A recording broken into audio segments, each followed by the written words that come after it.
Bueno, bideo tutorial honetan erakutsi nahi dizuet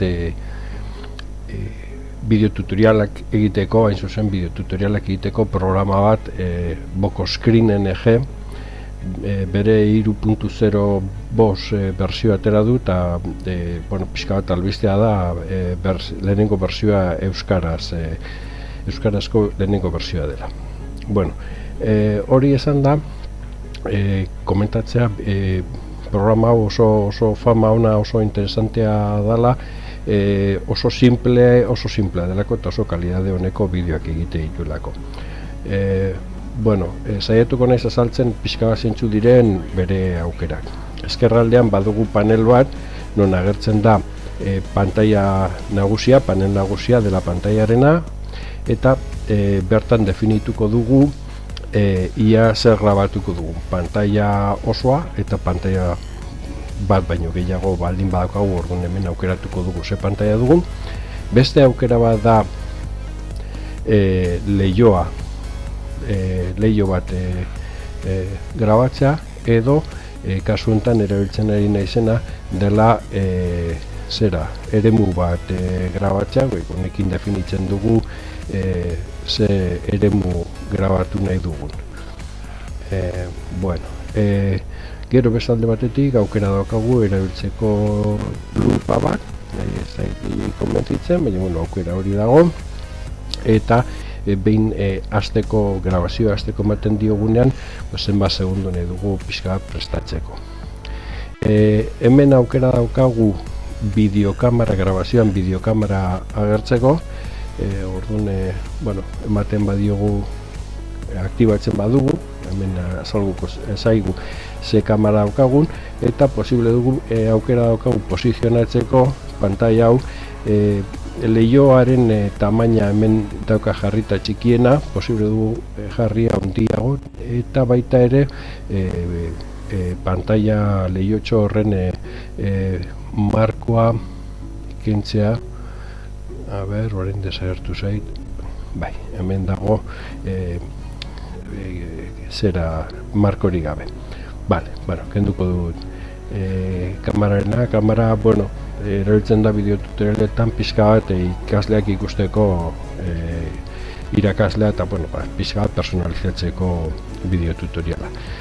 Bueno, importante, hemen dago reproduzitzeko grabatutako azkenengo bideo tutoriala, eta hemen kontu ezaugarri teknikoak, programaren ezaugarri teknikoak, beraz, bi hauek normalen ez dugu erabiliko.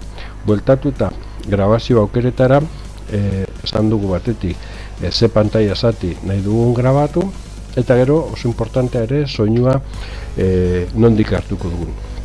Batetik daukagu aukera, hau agertu daiteke desberdina segun zein den ordenagailua, baina aukera orokorra dira batetik grabatzea ordenagailuaren soinua, nik kasu honetan aktibatuta daukat eta horregatik entzuten da fondoko musika, hori da momentu honetan ordenagailua reproduzitzen ari dena. Built-in audio analog estereo da mikrofonoa, eta gero, hau aktibatu ezkero, orduan grabatuko zuken ere webkameraren mikrofonoa. Orduan, segun nola daukagun, interesatuko zegu bat edo beste erabiltzea. Nik momentu enten aktibatu daukat mikrofonoa eta ordenagailuko soinua.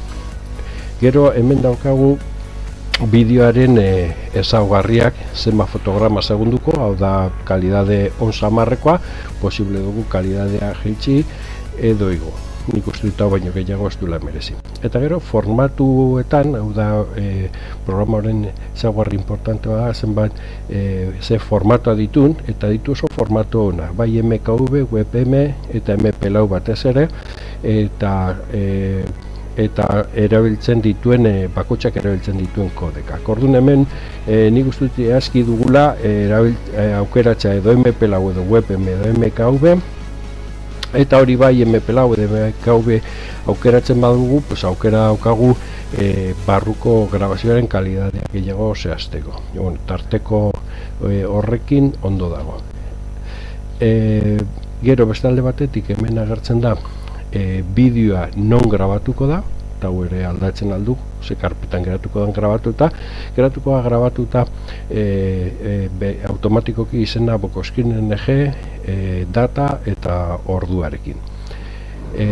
Eta hemen importantea, erretiluan erakustea zera programaren ikonoa, gero hortik gelditu alizateko, minimizatzea grabazioa hasten denean, horrela leiho hau txikituko desagertuko da grabazioa hasten denean, nahi kaso honetan ez zait interesatzen, hain zuzen ere leiho hau grabatzen nahi nezelako, eta hori dira zera importantena. Gero hemen badaukagu aukera programatzeko grabazioa, baina ez zait iruditzen oso interesantea, eta hemen, detaile teknikoak, ia ze posibilidade formato bakotxa, ze kodekak eta zeintzu ditugun, horietatik zeintzu ditugun instalatuta eta programariaren informazioa.